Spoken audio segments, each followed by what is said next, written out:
at kumpirmado na yung totoong kalagayan niya. Akala ko dati tanggap ko na eh. The moment pa lang na na-observe kong may odd or kakaiba sa mga ginagawa ni Dodong. No hitting! 2 months. No hitting! Tinanggap ko na sa sarili ko talaga na, okay, may mali kay Dong.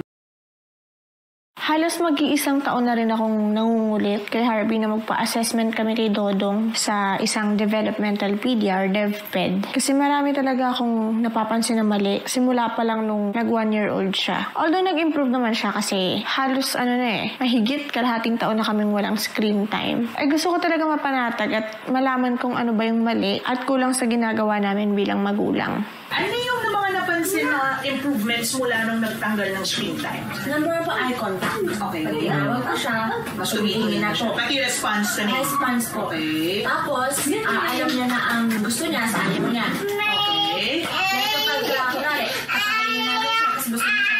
Magdalab na siya ng ulo niya, no. So, mas engaging na siya. Okay.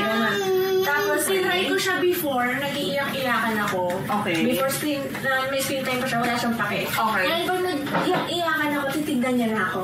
Okay, so mas attentive na siya. Okay. Balikan ko lang saglit. Etong is your child interested in other children? Naka-asterisk po. Opo, may times talaga na, like tulad kanina, nilalapitan niya sa bata.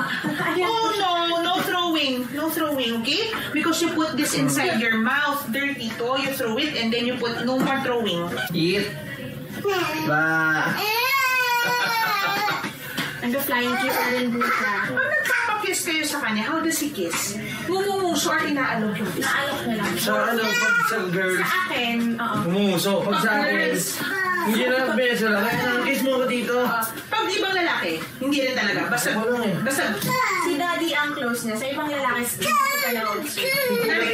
kay Sir Vince, kaya hindi siya nagkikiss. nagkikiss siya, pero beso lang. Beso lang. Pero pag sa lalaki talaga, kahit sinong lalaki na familiar siya, more of, Pag sa girl, umuso siya eh. Umuso siya. Siya mismo kumikiss.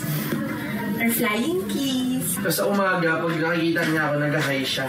Oo, yan po. lagi yun. Lagi, hi! Tapos nalapit siya sa akin, tapos magpapakiss ako, ayaw niya. Ito yung nilalapit niya, pisngayin niya lang. Screen time. Ilang months or ilang taon siya nung unang-unang ma-expose sa cellphone, TV or tablet, kayo nanonood, drama, balita, basketball, nandiyan sa harapan bukas yung TV po to. No hitting! 2 months. No hitting! No hitting! No hitting! Nung time na yun, Mommy, how many hours a day siya na-expose? Pero feeling mo, maghapon. Opo. Basta gising bukas. Opo. Cellphone po, nung time din na yun. Nung baby pa po siya, actually, sinabi pa nila sa crib, kaya inaway ko po. Kasi, So, basta gising, palitan lang yan TV or cellphone. Opo. Tablet, tablet po. Hindi po. Hindi naman siya. And then umabot sa point na talagang unlimited. Basta gusto niya meron. Opo. Parang to the point na hindi na nga din siya nakakakain ng walang TV kasi di siya makafocus. Hindi lahat na videohan sa pag-assess kay Dodong dahil mostly dun is private matter na nung doktor. Pero nagulat ako kasi yung mga napapansin ko pala is nasa tip of the iceberg pa lang pala ako na kung ano ba talaga yung kalagayan niya. And syempre, hindi rin naman ako professional tulad ng mga doktor para mapansin yung mga ganung kalalalip na bagay or mas detalyado pa tulad ng nakikita ng isang doktor. And sa totoo lang, matagal na panahon ko nang in-instill sa utak ko na kahit hindi pa nadadiagnose or hindi pa na-assess si Dodong, tinanggap ko na sa sarili ko talaga na, okay, may mali kay Dong. Pero iba pa rin pala talaga kapag officially diagnosed na siya ng isang professional at kumpirmado na yung totoong kalagayan niya. Akala ko dati tanggap ko na eh. The moment pa lang na na-observe kong may odd or kakaiba sa mga ginagawa ni Dodong. Akala ko hindi na ako masasaktan kasi noon pa lang tinatak ko na siya sa utak ko. Kahit wala pang official na diagnosis. Akala ko hindi na ako masasaktan pag dumating na yung araw na to. Pero malalim pa rin talaga yung saksak sa puso ko. Kasi I felt like kasalanan ko siya lahat. Kaya tahimik lang ako. Actually, tahimik lang kami ni Harvey hanggang sa makauwi kami.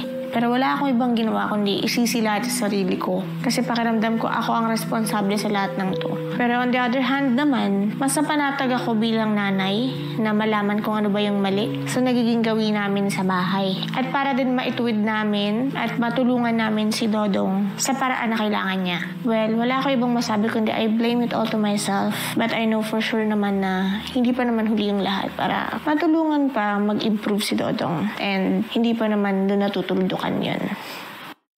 Mula nung nag-assessment si Dodong, naging tahimik na lang si Papi. Hindi niya ako kinakausap. Siguro dahil na rin sa hindi kami magkasundo sa kung anong gusto ko at gusto niyang gawin kay Dodong. Kaya niyaya ko siya na lumabas muna kaming dalawa para maiba naman yung takbo at mood ng utak niya. Leave the light on cause I know you're always coming back.